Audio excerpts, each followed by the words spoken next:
I've lived long enough to know that most people don't really listen until it's almost too late.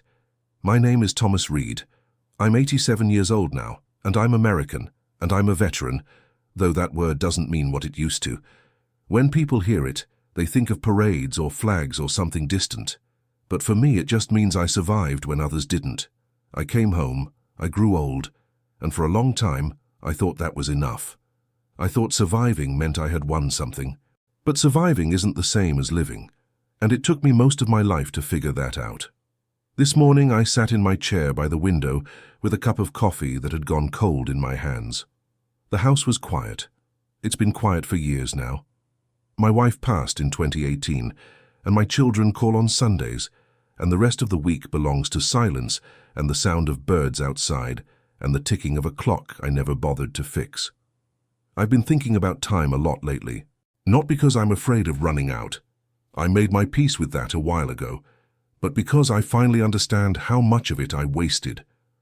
When I was 25, I thought I understood the world. I had just come home from service. I was strong, disciplined, proud. I had done my duty, I had survived, and I believed that meant I knew what truly mattered. I walked with my back straight. I worked hard. I provided for my family. I did everything a man was supposed to do. But I was wrong about almost everything that actually mattered. At 25, I thought strength meant carrying everything in silence. I thought being a good man meant never showing weakness, never admitting fear, never asking for help. I thought love was something you proved through action, not words. So I worked, I fixed things, I paid the bills, I showed up. But I didn't speak. I didn't say the things that needed to be said. I thought I had time for that later.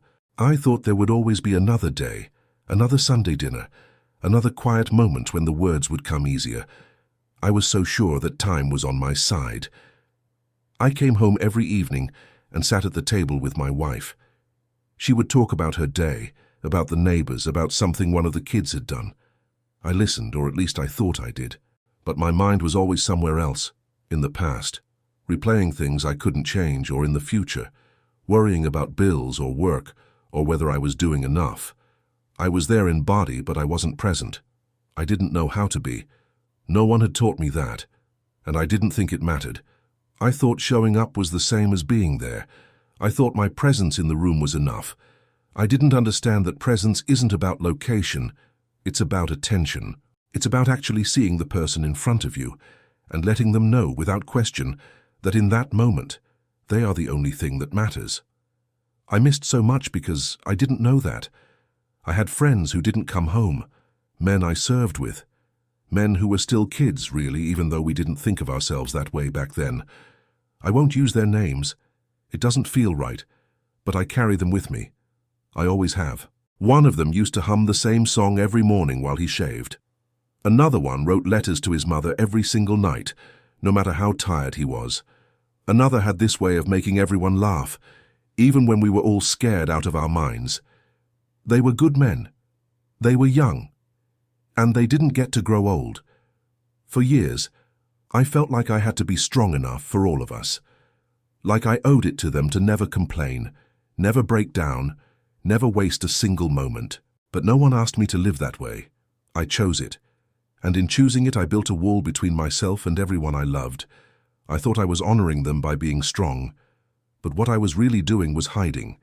I was afraid that if I let anyone see the parts of me that were still broken, still scared, still grieving, they would think less of me.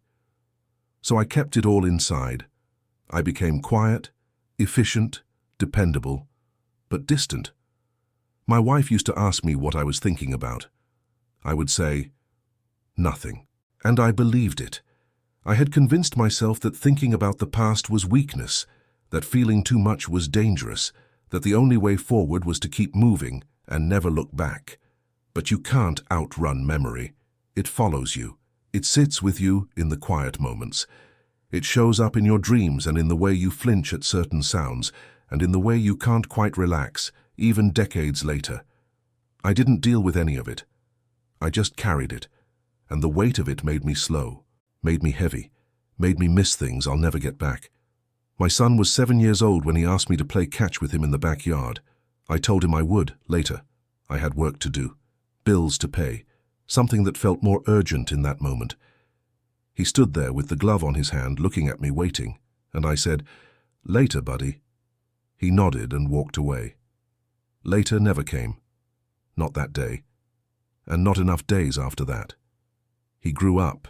He moved away. He has his own kids now. And I think about that moment all the time. Not because it was the worst thing I ever did, but because it was so small, so forgettable. And yet, it's the kind of moment that defines a life. Because it wasn't just once. It was 100 times, 1,000 times. All the little moments I missed because I thought I had time, because I thought there would always be another chance. I was wrong. My wife used to sit on the porch in the evenings and watch the sunset. She would ask me to sit with her, and I would, but I wouldn't really be there. I'd be thinking about something else, planning the next day, worrying about money or the roof or whether the car would make it another year. She never said anything about it. But I know she noticed. I know she felt it. And I know that when she got sick, when the doctors told us there wasn't much time left, I finally sat with her the way I should have all along. I held her hand. I looked at her. I was present. But by then we were running out of time, and I would give anything, to go back and sit with her on all those evenings I missed, to actually be there, to let her know without question that she mattered more than any worry, any fear, any distraction. I can't go back. None of us can. But I can tell you this. Don't wait. At 25, I thought I knew what love was. I thought it was duty, responsibility, providing, protecting. And those things matter. But they're not enough. Love is also presence. It's attention. It's the willingness to stop what you're doing and look at the person in front of you and say, with your whole heart, "I see you. You matter. You are not alone." I didn't know that then. I didn't know that saying "I love you" isn't something you save for special occasions. It's something you say often, simply, without waiting for the perfect moment, because the perfect moment is now. It's always now. And the people you love won't always be here.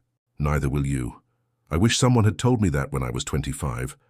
I wish I had understood that strength isn't silence. Strength is presence. Strength is showing up, not just in body, but in heart and mind and spirit. The men I lost, the ones who didn't come home, they don't age in my memory. They're still young, still laughing, still full of life. And I've grown old. I've watched my children grow up. I've held my grandchildren. I've lived a life they never got to live. And for years I felt guilty about that. Like I didn't deserve it.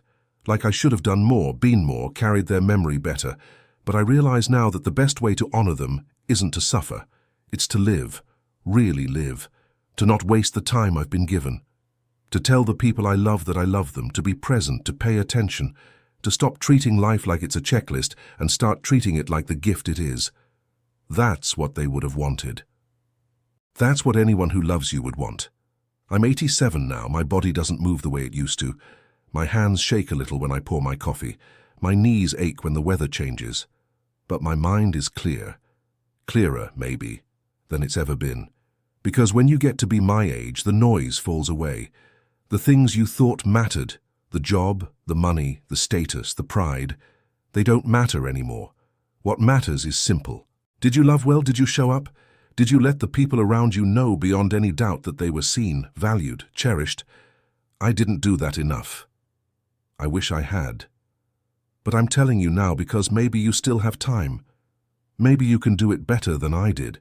Maybe you can learn this lesson at 25 instead of 87. If I could speak to that younger version of myself, I would say this. Don't sleep through your life. Don't treat time like it's guaranteed. Don't wait for the right moment to say "I love you" or "I'm sorry" or "I was wrong" or "you matter to me." The right moment is now. It's always now. Don't let fear or pride or silence steal the moments that matter. Don't be so afraid of being vulnerable that you miss the chance to be real. Because at the end of your life, no one will remember how strong you looked or how much you could carry alone. They'll remember how you made them feel. They'll remember whether you were there, whether you saw them, whether you loved them out loud. That's what lasts. That's what matters. I sit in my chair now, and I think about all the things I wish I had done differently. I think about the evenings I didn't sit on the porch with my wife, the games of catch I postponed, the conversations I avoided because they felt too hard or too heavy, the times I said later when I should have said now. And I feel the weight of it. But I also feel something else, a kind of peace. Because I'm saying it now, I'm telling you. And maybe that's enough. Maybe the last gift I can give is this, the truth. The simple, hard-earned truth that took me a lifetime to learn. Don't wait. Don't assume you have time. Don't treat the people you love like they'll always be there. Be present. Say the words. Show up. Not just in body, but in heart. That's what life is. That's all it ever was. This morning, the sun came through the window and touched the edge of my coffee cup, and I sat there watching it, and I thought about all the mornings I missed because I was too busy, or too distracted, or too lost in my own head. And I thought about the people I loved who aren't here anymore, and I thought about the ones who still are. And I made myself a promise. For however much time I have left, I'm going to be here, really here. I'm going to say the things that matter. I'm going to stop waiting for the perfect moment, because this moment, right now, this quiet morning, this cold coffee, this light on the table, this is the one that matters. This is all we ever have, and I don't want to waste another second of it. Time moves faster than you think. That's the truth. It doesn't wait for you to be ready. It doesn't slow down when you need it to. It just goes. And one day you'll be 87, sitting in a quiet house looking back at all the moments you let slip through your fingers. Or you won't. You'll have lived fully. You'll have loved out loud. You'll have been present. The choice is yours. I'm just here to tell you, don't make the same mistakes I did. Don't wait. Say it now, love now, be here now, because now is all you have, and it's more than enough, if you're brave enough to really live it. I wish I'd learned this at 25, but I'm grateful I learned it at all, and I'm grateful I got to tell you. That's all I wanted to say. Thank you for listening.